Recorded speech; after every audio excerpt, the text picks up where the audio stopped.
ממנה כל הנשים אחריה ותפור במחולות. On Shavuot, I read an amazing article, and I thought about it all of Shavuot, and I've been thinking about it ever since, and I just had to tell all of you about this article.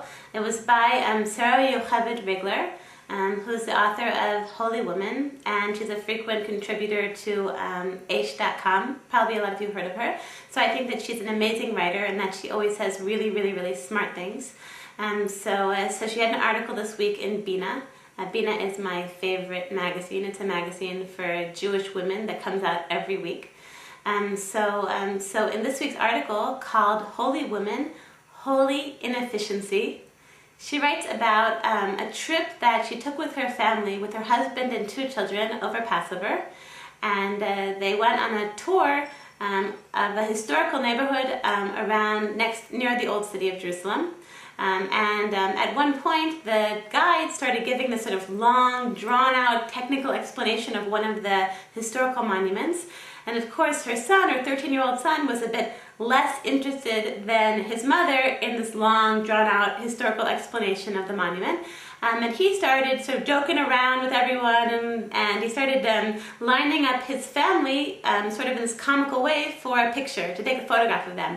And the mother turns to him and says, "Stop joking around." And then, of course, she thinks of what she's just done, and she feels very badly, and she apologizes, but she can't really do anything to make up for the way she just spoke to her son. And so she asks herself, she says, "Why does this happen to me?" She says, "Why does this kind of thing happen in my relationship with my son?" Which I'm sure that every single parent can totally 100% relate to. I certainly can. So she says that she's a person who every day she makes a checklist of what she needs to get done. She needs to wake up in the morning, she needs to make herself breakfast, get everyone off to school, write an article, send it to the editor, clean up her house, go give this lecture, whatever she has to do.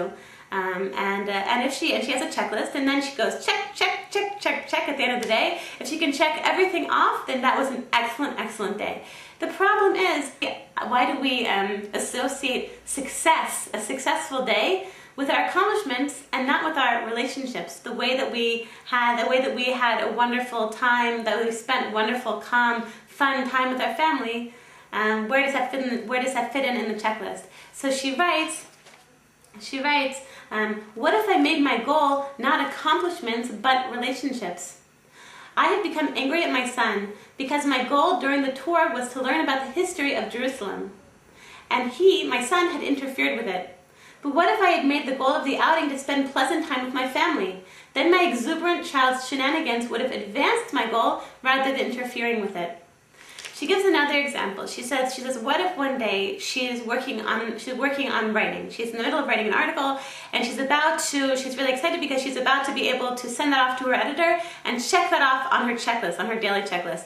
But then her son comes in and wants to talk with her about something, about his day at school, let's say. So is she going to focus more on her checklist? Check, I know I have to work on the article right now, or on her relationship with her son, on the relationship?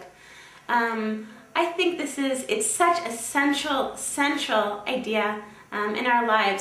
How many of us, I know that all the time, I have a checklist. For example, yesterday, we had sort of a 3-day marathon. Because of Shavuot, I had a 3-day marathon with the kids nonstop, home, no school or anything.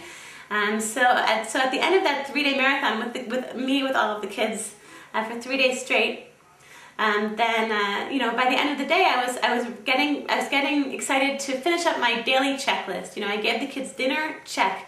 I brushed their teeth, check. And then I put my 2 little kids in the bath, my 1-year-old and my 3-year-old. And it had been a long day, and I really just wanted to be able to check that off my list. Check, and get them off to bed, check.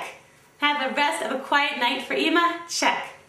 But so my kids are in the bath, and my 3-year-old, she is a kid with a tremendous sense of humor.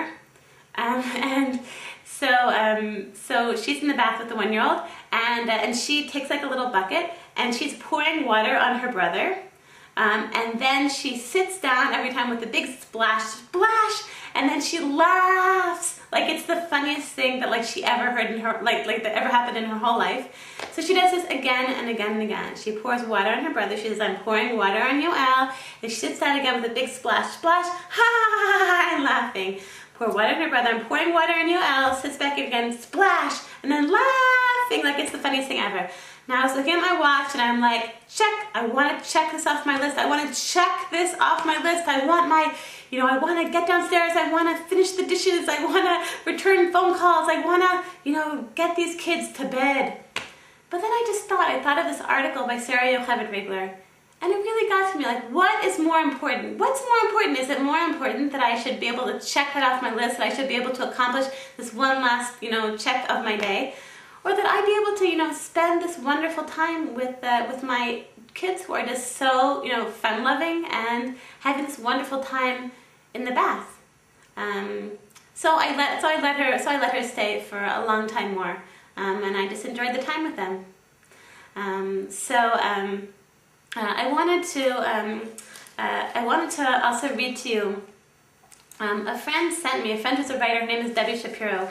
She sent me an article, and in it there's a quote about motherhood that I think is the most beautiful quotation I've ever read about motherhood, and I've read a lot of things about motherhood, and so listen carefully. This is what she says, and she's a grandmother and the mother of a large family, and this is what she says looking back. She says, the floors can wait, the laundry can wait, the cake for Shabbos can wait, but the time spent with a child will never wait.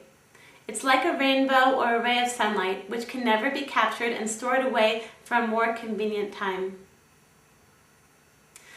On Shabbat, I ran into a mother that I used to hang out in when my 10-year-old, when she was 2, we used to hang out in the park together. So I hadn't seen her in many years, and she said, and I asked her how she's doing. She said, Baruch Hashem. She said, we're doing really well. She said, two of my children are getting married in the fall. She said, and I don't have any kids at home anymore. All of my kids are off at school or married. She said, I have an empty nest. And she looked at me and she looked at my kids. I had my Yoel and Moria, my 2 little kids. I had them in the baby carriage. And she says, enjoy them. Enjoy them now.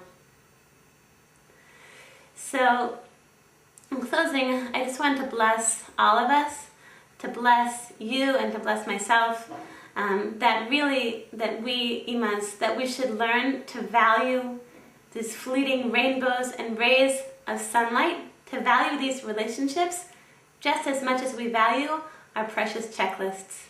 Shabbat Shalom to everyone.